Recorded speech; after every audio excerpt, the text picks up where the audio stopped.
Thank you for joining us this afternoon, and welcome to Live at the 415, featuring jazz pianist Ellen Rose, all about the trio.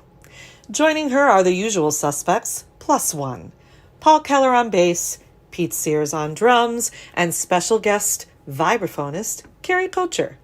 This concert is generously sponsored by Charles and Linda Borgsdorf. And the presentation is free, but please consider supporting our world-class artists and our Kerrytown Concert House by making a donation in lieu of your usual ticket purchase at kerrytownconcerthouse.com/donate. Enjoy the program.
Thank you so much. We are so happy to be here today playing for you virtually.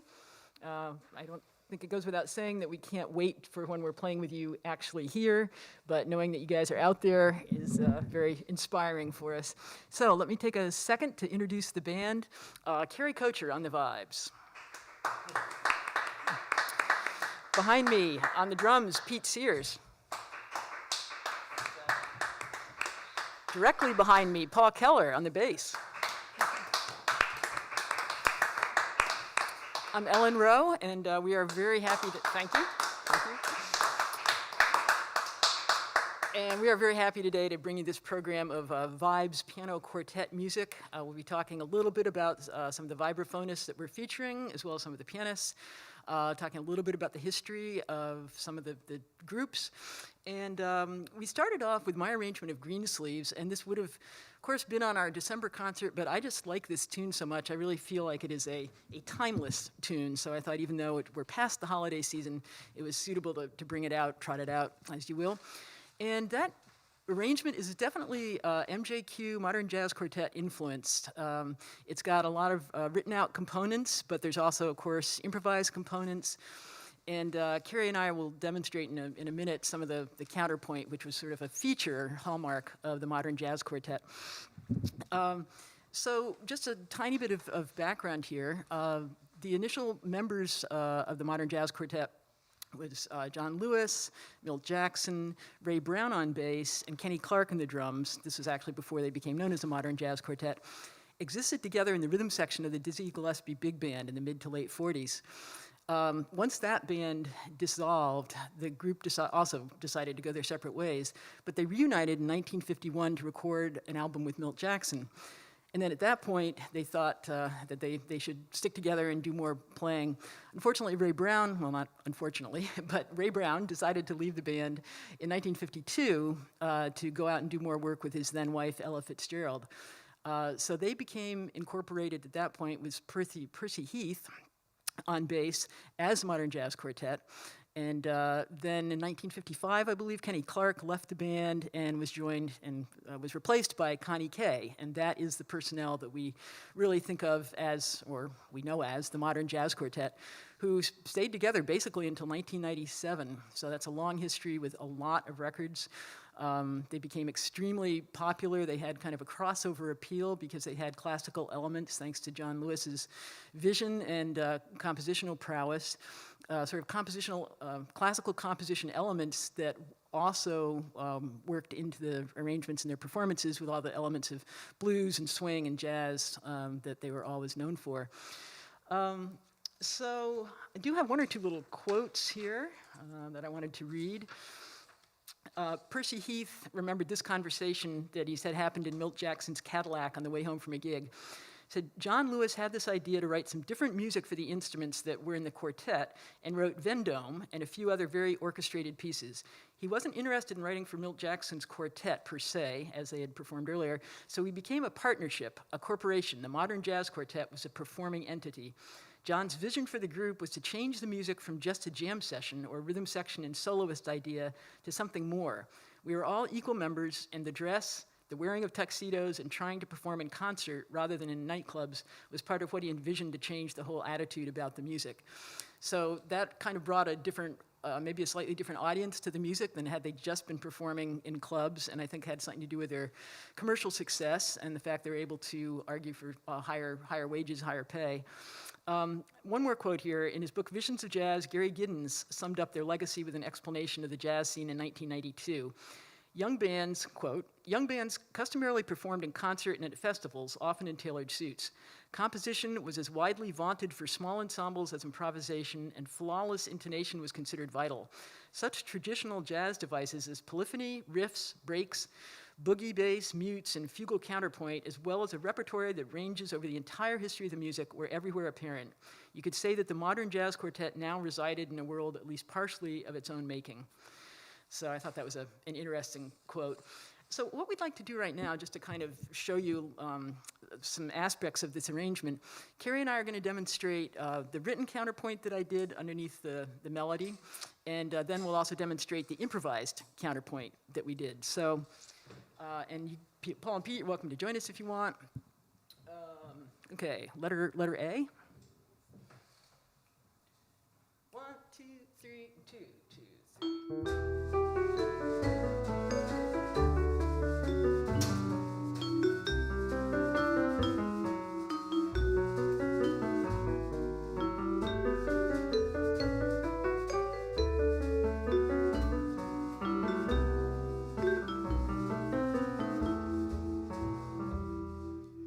Great, so I went ahead and wrote out my own counterpoint there to work with the melody, and now we're going to do some improvised counterpoint for you just to show you sort of the difference, and we'll all be kind of improvising together. So that would be letter C. 1, 2, 3, 2, 2.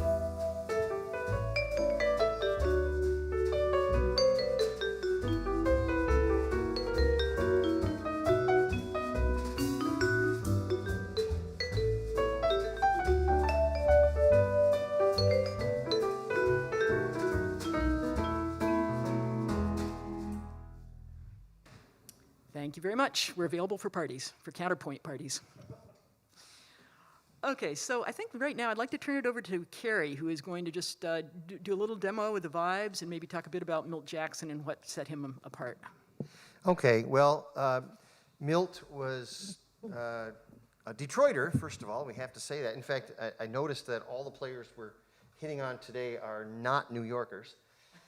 That's the unifying. We were leaving out so many vibraphonists today, but if we just focus on West Coasters and Milt Jackson, Detroiter, we have a theme for our selections today. But Milt was very much a blues-based player, and so even in the context of MJQ's third streamy, classically things, he would always throw in signature blues licks and remind us who we're listening to, sort of. And he created his own sound, a deep sound for the instrument rather than a kind of a high bell sound with his own, the sticks of his own design that had a little more mass on the head. These are Milt Jackson model sticks. I should be talking to the camera. And then the use of the motor. The vibraphone came into existence because they were seeking a tremolo effect on a bar instrument, and so the experiment was in the late 20s, and the result was a variable speed tremolo. And the older cats liked it up fast. That was the style in the 30s.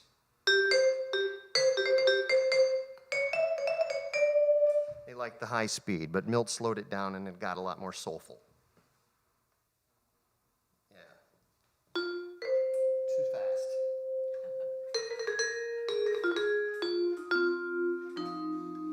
So that was his sound, the deeper, throatier, slower vibrato. So I play that way most of the time, so I guess my sound comes more from him than anybody else. Thanks, Cary. I'll just see if Paul and Pete, do you have any? So awkward. Okay, so we're gonna move on now to vibraphonist Bobby Hutcherson, who we sometimes when we've done these vibe shows before, we of course have always addressed Milt, but I think this may be the first time we've really addressed Bobby Hutcherson. So I don't know, Cary, do you want to say anything about Bobby before we play these tunes? Well, like I said, he's a West Coaster. He spent a few years in New York, but got kicked out when he lost his so to say, when he lost his cabaret license, and ended up back on the West Coast. San Francisco was really his home, and he played many of his last years in the early 2000s with the San Francisco Jazz Collective, a consortium of very forward-looking musicians, and he always was forward-looking. Most people classify Bobby Hutcherson as post-bop, but he's a gifted composer, and he has, I think, the deepest understanding of harmony of any vibraphonist that up to his time. So his compositions carry weight with other players. This song we're about to play has been recorded by Cannonball Adderley and others, and it's called "The Littlest One of All." Okay, and I'll jump in here because we're going to do a little medley here of two of his tunes. As Cary mentioned, we're starting with The Littlest One of All, recorded in 1981, the Keystone Corner, with Freddie Hubbard, Joe Henderson, Billy Childs, Larry Klein, and Steve Houghton on the drums. And we need to give Paul credit here for this particular transcription of the tune, which has gone through several several versions. And then we're going to go from there straight into Little Bee's poem, which was written for Bobby's son Barry, which I did not know until I did my research, in 1965. I transcribed this version off the recording with David Williams on the bass and Eddie Marshall on drums, and I've tweaked it a little bit too, just to put our own touch on it. So this will be the littlest one of all, segue into Little Bee's poem, both composed by Bobby Hutcherson.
Thank you very much. That was Littlest One of All, and it went on into Little Bee's poem, both by vibraphonist and composer Bobby Hutcherson. So we're going to switch over now to another wonderful vibes piano quartet, and this is the Terry Gibbs Quartet, featuring the wonderful Terry Pollard on piano. And I will say I've never been, I don't know, I can't remember being as excited as I was when Paul hipped me to this clip, YouTube clip, of Terry Gibbs and Terry Pollard playing together on The Tonight Show with Steve Allen. And I was elated and shocked because I had never heard of Terry Pollard, and this was not that many years ago, so I'm really was just dumbfounded by that there's this incredible Detroit-based women pianist who was so swinging, sounded like Bud Powell. I mean, she sounded like herself, but there was, elements of all the great bebop pianists that we revere in her playing, and I was smitten. So Terry was born, I believe, in 1931 in Detroit, and she played all over Detroit. She was in the house band at the Bluebird Inn with Elvin Jones for a while. And let's see, and then according to my research, she was really discovered by Terry Gibbs, and I'm going to turn things over to Paul in a minute because he very wisely just went ahead and called up Terry Gibbs on the phone to let him know about this concert and to talk to him a bit because they're friends. So we're going to hear straight from the horse's mouth a little bit more about the quartet. So she was with Terry Gibbs, I believe, for 4 years. She recorded 4 albums with him. She also recorded an album with Clark Terry, 6 albums with Yusuf Lateef, and an album with Dorothy Ashby, among others. She recorded her own self-titled solo album in 1955 and won the Downbeat Magazine New Artist Award in 1956. But she retired from full-time music career shortly after that to raise a family, which I think is one of the reasons she didn't become more widely known. But I do have a wonderful quote here from All About Jazz. It says, wait a minute, hold on. I've got my quotes out of order here. Yes. She's been described as a, quote, major player who is inexplicably overlooked. I thought that was a great phrase. Major player who is inexplicably overlooked. And then the other quote here, let's see. Yes, the pianist is and this is from All About Jazz. The pianist is the obscure and little recorded but extraordinarily talented Detroit musician Terry Pollard, the first of 3 female pianists in a succession in Gibbs quartets throughout the 50s and early 60s. So, Terry Gibbs, if you are listening, thank you so much for bringing these amazing women pianists into your bands. Her place would be taken by Pat Moran, now Patty Moran McCoy, whose chair was then filled in 1960 by Alice McLeod, otherwise known as Alice Coltrane, when she married John Coltrane. So I'm going to turn things over to Paul to talk a little bit about Terry Gibbs, and maybe Cary will chime in, and Pete, of course, is always welcome to chime in. And then before we play these 2 tunes, I'm going to just do a little theory nerding out about some of. I transcribed a chorus of Terry Pollard on gibberish, and I just want to talk a little bit about that. But I will turn things over to Paul. Thank you, Ellen, and thank you everybody for tuning in and listening. I know for a fact that Terry Gibbs is listening. And Terry, I want to say hi. We all want to say hi to you. Yeah, hi. Thank you. Terry Gibbs is retired now, but he is one of the great figures in jazz. And we just want to recognize that he is here and honor him. He just turned 96 years old. I had the great pleasure of speaking with him at length last night. And we reminisced about some of the times that we've had together. And then, of course, Terry is one of the great jazz storytellers of all time. And he is the Energizer Bunny with lots of ammunition, lots of great stories. So, Terry, it was really great to speak with you. And it was great to hear your stories about Detroit, the Rouge Lounge, and Terry Pollard, Alice McLeod, who Alice McLeod, also Ellen, was introduced at the Village Vanguard, I do believe, Terry, correct me if I'm wrong. Terry Gibbs brought Alice McLeod to the Village Vanguard and introduced her to John Coltrane, and then they became married. So Terry Gibbs is to blame. Terry Gibbs, thank you for watching. I don't want to speak too much longer because I want to get to these really great tunes that we've got planned. One of them is called Lonely Dreams, And I believe that it comes off of one of those Mercury records from about 1954, I think. Terry told me that from 1954 to 1957, well, all of his life, really, but from 1954 to 1957, he was on the road at least 20, 25 weeks a year with his quartet, including Terry Pollard. And so they would play 2 weeks here, 3 weeks there, 1 week here, and then get in the car, and sometimes they would have to drive quite a distance through the night and maybe the next day, and then get out of the car and perform before they even checked into the hotel. Pretty interesting. Terry Gibbs also told me that Terry Pollard, when they came to Detroit and played at the Rouge Lounge, that Terry Pollard was the first African-American performer to play down there.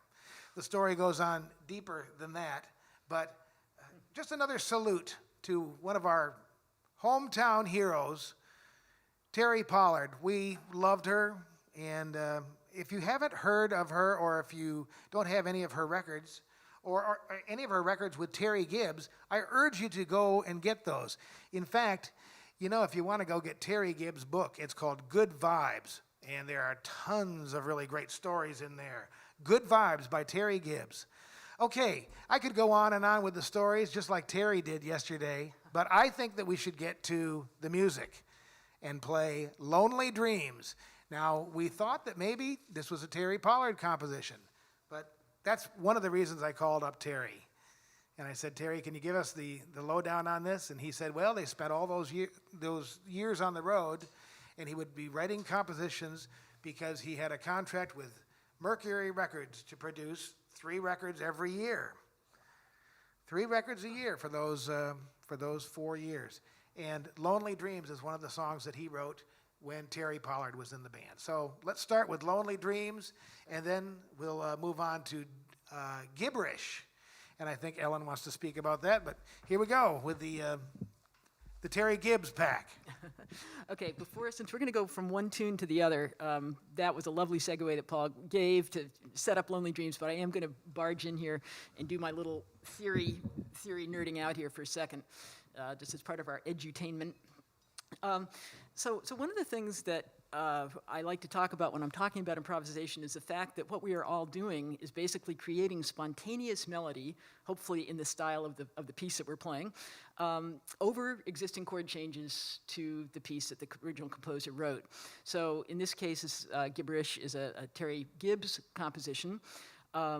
And a lot of times what we do as jazz players is we transcribe. If there's a solo that we love and some harmonic or melodic information or rhythmic information that we want to get at, we will take down that solo note for note. Sometimes we write it down, as I did here, to have it in front of me. Other times, a lot of players will just learn the solo, memorize it, maybe play along with the album and get it into their life that way, into their musical life.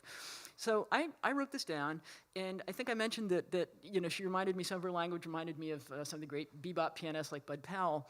And I just wanted to explain a little bit about what that means and how, and give you a chance to sort of zone in on some of these things, because I will play her chorus. I'll play the transcribed chorus she played, and then I'll play a chorus of my own. But what I'm talking about here is, for example, creating spontaneous melody. We're talking about looking at the chords of the piece. The chords have, requisite scales that maybe go with them, and then we'll typically choose notes out of those scales so that the notes we're playing sound good with the chords. So for example, to turn like a simple scale maybe into more of a bebop line, here's a phrase from Terry's solo. Okay,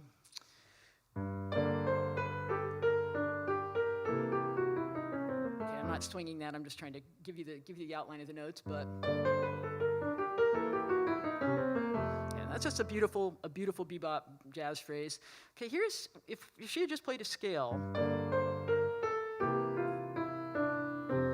F major scale, going over 2 chords in the key of F, G minor and C7. All right, so it would have gone straight down the scale, but listen to what she does instead, and this is what great bebop players do. We surround some of those chord scale tones with other notes that we might call neighbor tones or surround tones or whatever, there's a lot of different names for them, to color the chord tones, to give a little more chromaticism and tension to the line. Okay, here's the next note you would expect to hear, but here's what she does, which is just a beautiful way to get to that note, right? And then she goes through an arpeggio. get to the next notes in the scale. So, now check this out. Instead of straight down the scale, we get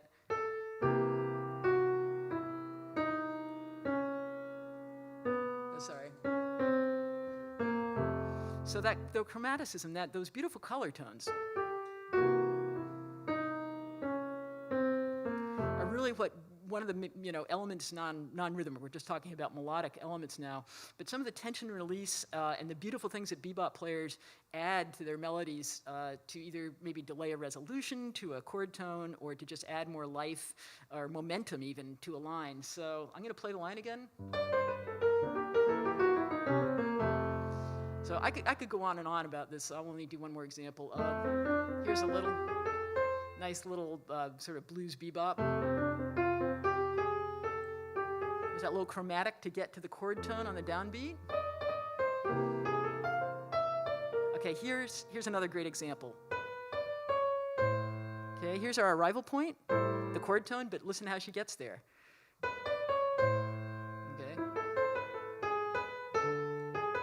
So be listening for all those little, we call them, surrounds or little embellishments. It's this beautiful chromaticism, and it's such an important part of bebop language. And I just fell in love with this solo when I heard it. So as we go through these tunes, when we get to my solo, I will play her chorus, a first chorus of Terry Pollard's solo, and then play a chorus of my own, and other people will solo as well. So, 2 Terry Gibbs tunes, and once again, Mr. Gibbs, we are so honored to have you here today. We're going to play your tunes, Lonely Dreams and Gibberish.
Thank you. Two great tunes by the wonderful vibist Terry Gibbs, Lonely Dreams and Gibberish. Once again, Cary Kocher in the vibes, Pete Siers in the drums, Paul Keller behind me on the bass. I'd just like to take a second now just to remind everyone out there listening, first of all, thank you for listening and thank you for being there. And just to say that we hope you will think about this live stream as a live concert and consider contributing a donation in lieu of a ticket price, because if you were here in person, you would be paying some kind of ticket price, and we absolutely want to support the concert house through the pandemic. Monica and her staff, Abby and Zach, thank you so much for being here today and helping us out, are just moving mountains to keep the venue alive and happening with all kinds of wonderful events that are being live streamed from here. So we hope you'll take a moment to consider supporting the concert house and thereby supporting us as well. So thank you. We are going to, our last tribute here is going to be towards George Shearing and the various vibists that played with him, including, I think, Marjorie Hyams and Cal Jader, and there are maybe some others, but I think those were the two best known. I have to find my notes. So we're going to play to close up. We're going to play two tunes. One which really, well, it wasn't written by George Shearing, but I heard the tune and fell in love with it. It's yet another tune that Paul introduced me to. It's called Dreamsville, written by Henry Mancini, and then we're going to play a Shearing tune called Conception. But I did want to talk for a second about Shearing, and here are my notes. Turn the page over. So George Shearing, British, born in 1919. He was the 9th of 9 children born to a coal man, and I believe that his mother was a night cleaner on the trains as well. So he was basically self-taught, at least in the beginning. He started playing piano at age 3. Went to the Linden School for the Blind and studied music for a few years there, but after that, I think essentially self-taught. We know him. He moved to the States, I believe, around 1947. I may be a little bit off on that, but it's close anyway. A lot of us know him for writing Lullaby of Birdland, which was one of his big hits. Another big hit for Shearing was September in the Rain, another of his compositions. One of the things, and the reason we're going to do this now, even though Shearing is a pianist, not a vibist, but he made popular this amazing sound that we think of as the Shearing sound. And it's a sound that has the vibes and the melody, piano playing block chords with the melody doubled in the vibes, and the harmony of the chord tucked underneath. And then Shearing usually had a guitarist in his band, and the guitarist would play the melody down an octave from the piano and the vibes. So that sound became known as the Shearing sound. And Cary and I will do a little, maybe brief demo of that sound for you. I think for most of you jazz fans, it will be extremely familiar once you hear it. This sound actually, we should give credit where credit is due, because this locked hand concept of outlining the harmony with the melody on top, but harmonizing every chord as you go, really was created by a pianist named Milt Buckner, who never really gets his due in all of this. So we think about Shearing and his block chords, we talk about Bill Evans and his block chords, and then we think about Glenn Miller and his saxophone section playing all those beautiful sounds that are all basically this blocked chord sound that I'm talking about. But we don't think about Milt Buckner. So anyway, Cary and I are just going to take a little snippet of Dreamsville. I'll show you what I'm doing since I kind of had the hard part. So I'm taking the melody, playing it in upper note. The melody here is.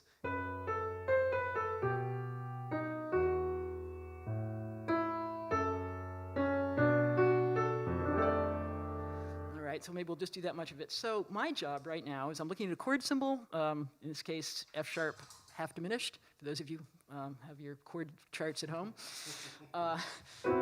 So I'm going to go ahead and try to outline that chord. I'm going to put the melody on top and on the bottom. And now I need to move everything around to work with that melody. Now here's my next chord. So I have to quickly on the fly figure out how to harmonize this B7 augmented chord with the G in the melody. And now I could put a passing chord or I could just play a B7 chord. Here's an E minor chord with the F sharp on top. Here's A7. Did I do that wrong? Sorry, F sharp minor now coming up. Wondered why that sounded so funky. B minor. Okay, so Cary and I are going to play that together. Paul, do you want to put some bass notes down the bottom? 2, 3, 4.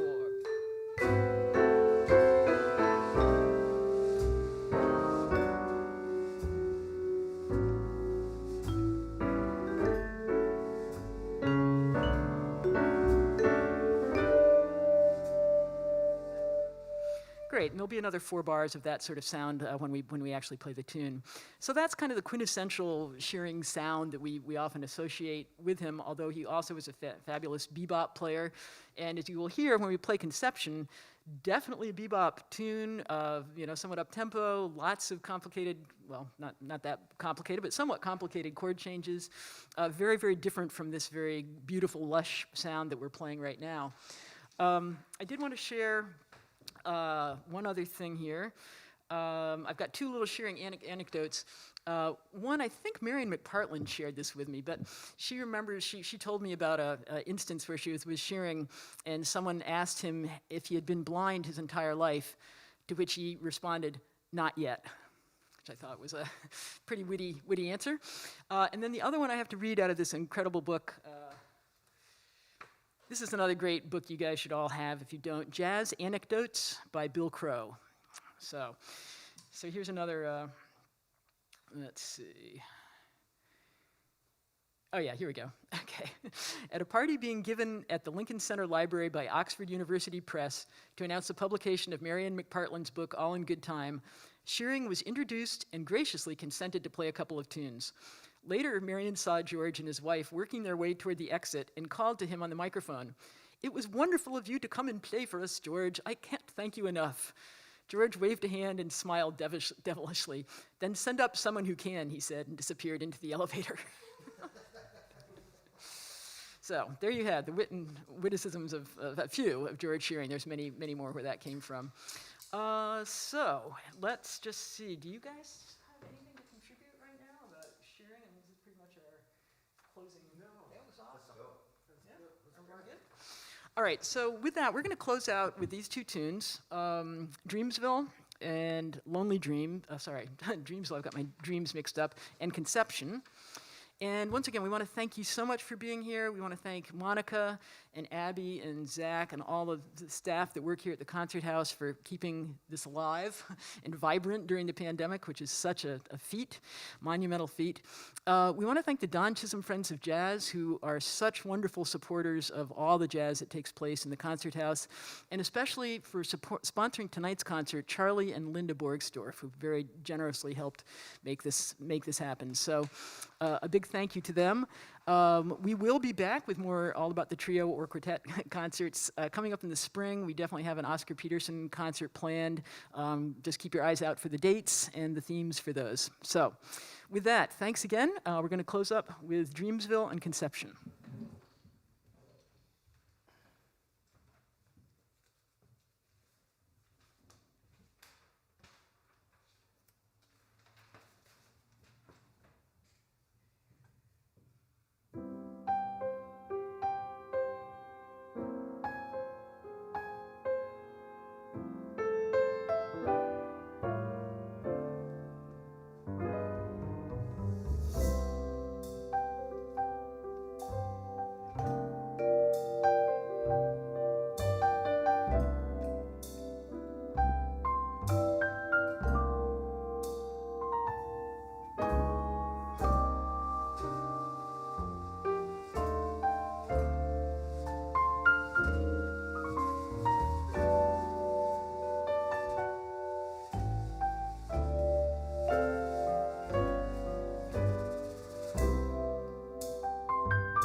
thank you. I actually, Abby, we're still going?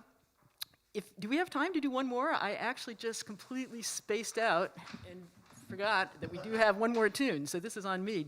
Can we keep rolling, or do you think we should? All right. So, this is my concentration badly lapsed right when I was introducing these last two tunes. We would like to play an incredible arrangement by Paul Keller. Paul, do you have anything you want to say about this? Yes, this is one of my greatest arrangements I've ever stolen. Really, it comes from the very much the way that John Lewis, the composer, did it in so many different versions with the Dizzy Gillespie Big Band back in the 40s, and then with the Modern Jazz Quartet. The song that we're referring to is called Two Bass Hit, and the melody was reworked and recorded as a suite called the La Ronda Suite, and they played it 4 or 5 different ways. And we're going to mash all those together, play the melody a la Monty Alexander and John Clayton and Jeff Hamilton, and we'll put our own spin on it. And this will be our final tune. And thank you again, everybody. Thank you, Ellen, for having all of us here. How about, she's too humble, she can't say it herself. Isn't she wonderful? Aren't we lucky to have Ellen Rowe here? Aw, shucks. Thank you, guys. I'm lucky to get to play with all these amazing musicians, so. Thanks very much, everybody. So shall we play our this time for real? This will be our, quote unquote, last tune. Okay, it's called Two Bass Hit by John Lewis, first recorded by the MJQ, Modern Jazz Quartet.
Thank you for joining us for Live at the 415 at Kerrytown Concert House.